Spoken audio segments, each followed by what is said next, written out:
Greetings and salutations to you all once again. It is me, the Ravenous Spectre, and kind of a little late with this video. I humbly apologize. With the Journey Onward series, I should have probably done it a couple days ago, but I honestly forgot to. And usually some of the videos that you've seen I've actually been doing on my break at work when it dealt with the whole, talking about what I've been doing this week of gaming.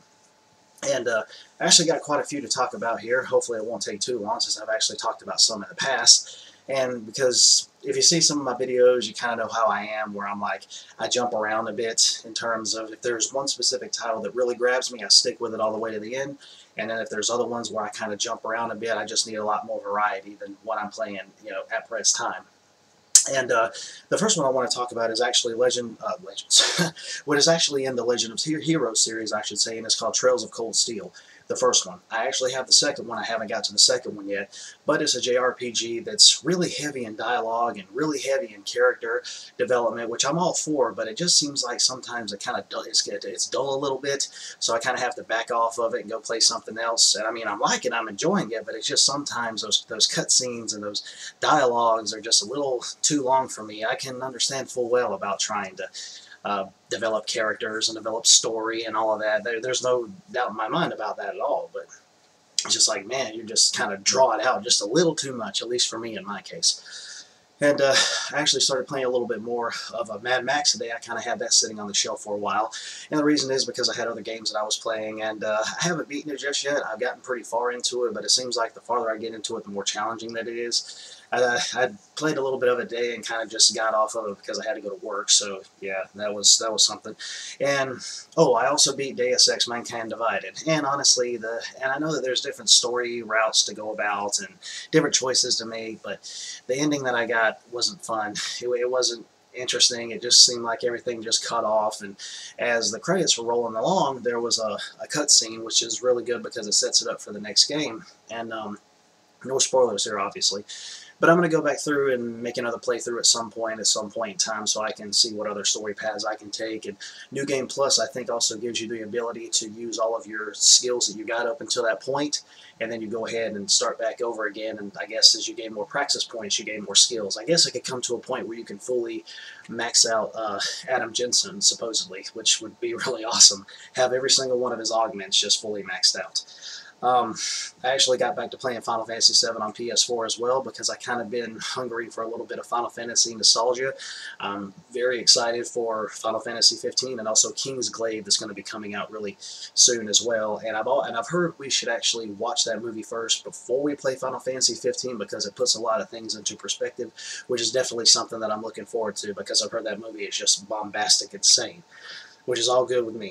And I actually got back to playing Witcher 3, as a matter of fact. Ended up doing a few quests that I forgot that I didn't do, and there's quite a few other ones that I've done.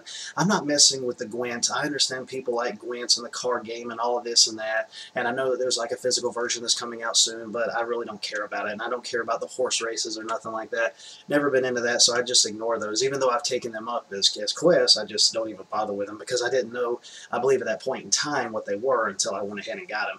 And I don't see that there's any way to be able to delete them either, which is kind of a drag, but yeah, and it's kind of funny. Actually, after I ended up doing one of the quests, I got a trophy, and I'm like, oh wow, yeah, haven't returned to this game in a while, and ended up grabbing a trophy out of it, on PlayStation 4. So I was like, yeah, wonderful. But I'm definitely getting back into playing that some more because I've really been on an open world binge a lot with a lot of different games, and Witcher 3 is one of my all-time favorite games, and it's just amazing beyond all compare.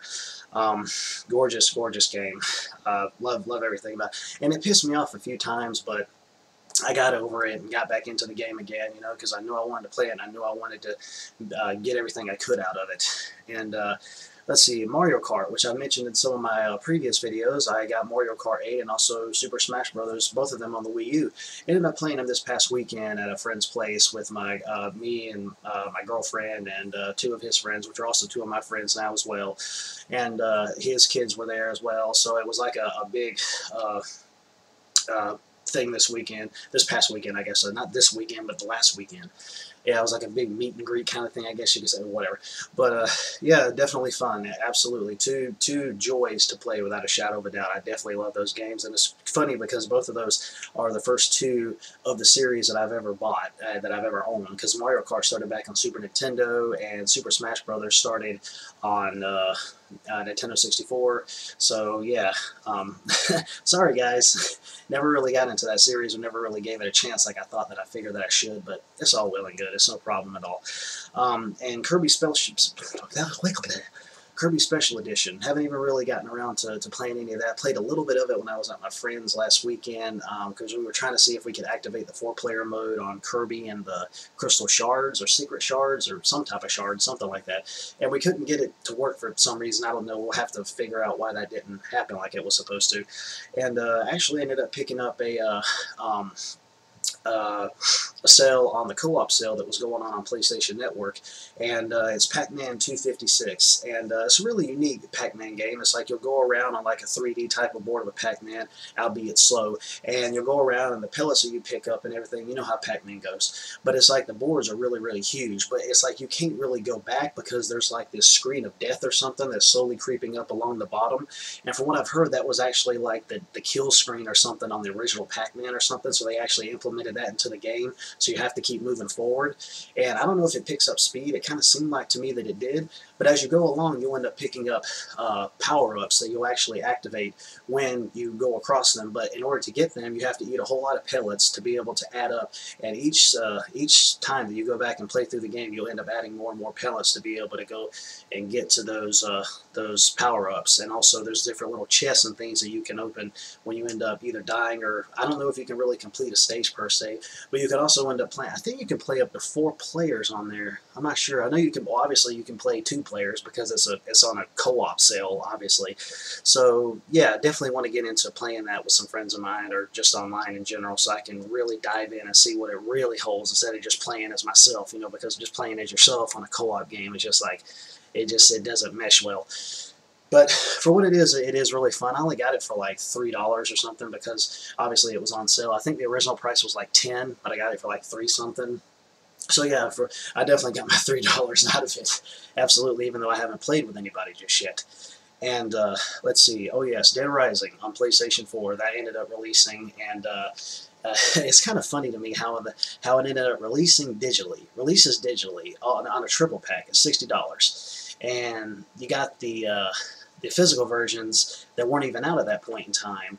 The first one is out at $20, and the second one is supposed to be out, I believe, on the 27th of this month, and that's going to be $20. And off the record, I don't know if that's going to be a physical release or if that's just going to be a digital-only release. I'm not necessarily sure, because I believe it was only digital at one point, so I don't think it was ever a physical thing, I don't think.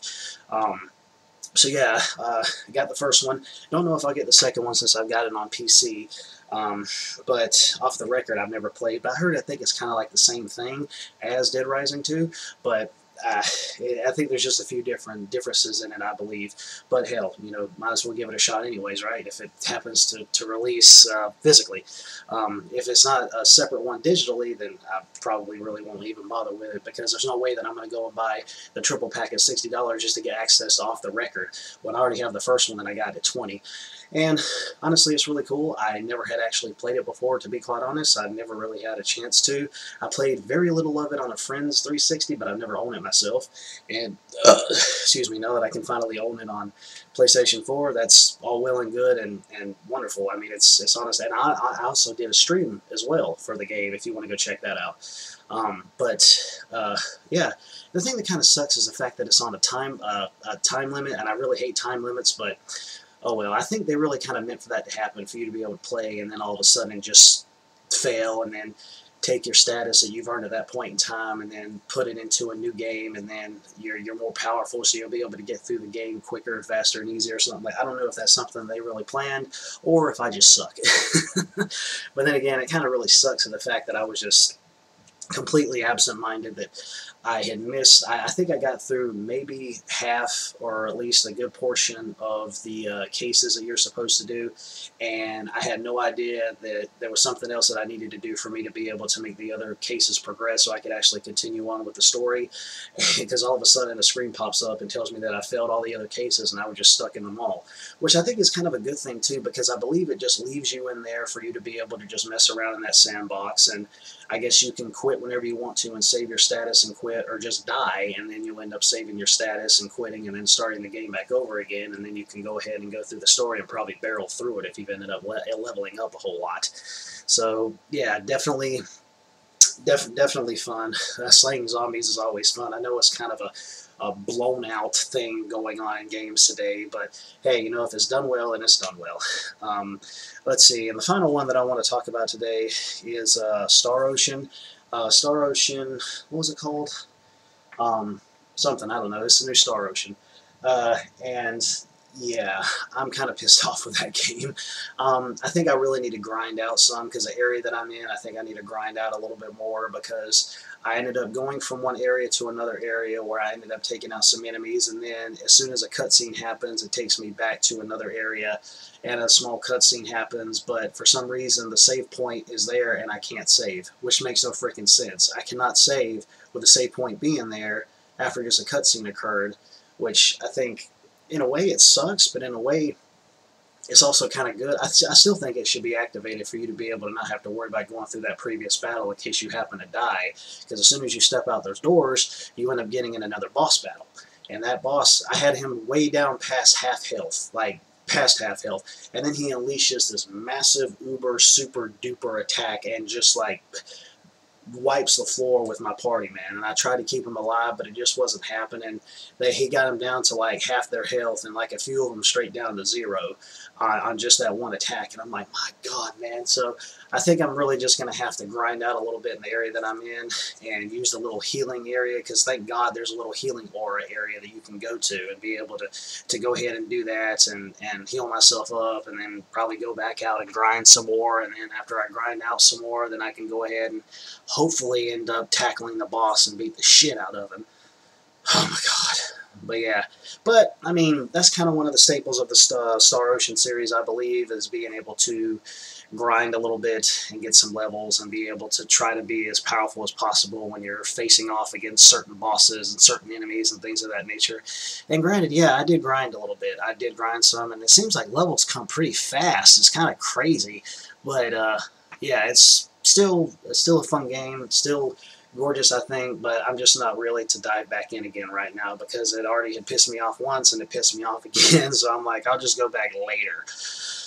So anyways, sorry guys, I'm kind of a little low-key tonight, just because of the fact that, I don't know, I just got out of the shower and I'm just, you know, you just kind of got, you know, when you get out of the shower, you just kind of want to mellow and relax and all that. I would have done this video tonight at work when I was on my break, but I'm like, I can't remember everything that I played up through this week, so yeah, there's that again. But anyways, I'll go ahead and end this now, this very mellow video, which is very strange for me.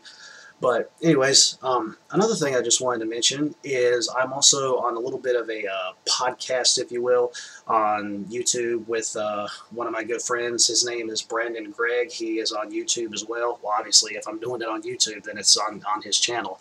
If you go and check out his channel, you'll end up seeing it. A gaming podcast that he does. He doesn't only do gaming, he also does politics as well, and like philosophy and things of that nature. So if you want to check him out, definitely check him out, and I'm also on there as well. We just recently got this thing going between the both of us, and I think we've probably done maybe can't really talk, about 3 or 4 episodes so far, or something like that. And it's just us kind of viewing certain videos and giving our thoughts on them about what's going on in gaming, and he and I discussing things about gaming and things of that nature back and forth. We're always trying to get new ideas and things together for us to be able to discuss. So yeah, definitely check those out. And I'm also going to, excuse me, I had to swallow some spit. talking too much. But I'm going to end up actually putting his videos in a playlist that I'm going to have on my channel, which is going to be, I think it's called me guest starring on a friend's gaming podcast or something like that. But it's in my playlist. If you don't happen to go to his channel, you can go to my playlist and end up checking it out, and you know, that saves, I guess, me having to get it from him, or download it somehow, or just get it on my channel, or what, I don't know. I don't know how all that works. So I just ended up adding it to a playlist and went ahead and added to a playlist, and there it is for you to view. You know, there really isn't too much to view because, I mean, you don't see us or nothing. You just see us talking. We're on Google Hangouts and viewing these videos and whatnot. And so anyways, all well and good. That was a little bit of a public service announcement, which went on a little too far, or a little too long, I guess you could say. But anyways, I'll go ahead and end this now. Later, taters. And if you're wondering what the TV is back there, I got that out because I was kind of, wondering if I could use that for some of my older consoles, because I got this really huge honking TV over here that really is just starting to die that I got for free from a friend of mine, and I'm going to get rid of that. So I was wondering if that one would work, but apparently I can't get access to the channel that I need to be able to hook up older consoles to it, like say my N64, for example, which is just, I was like, what the heck?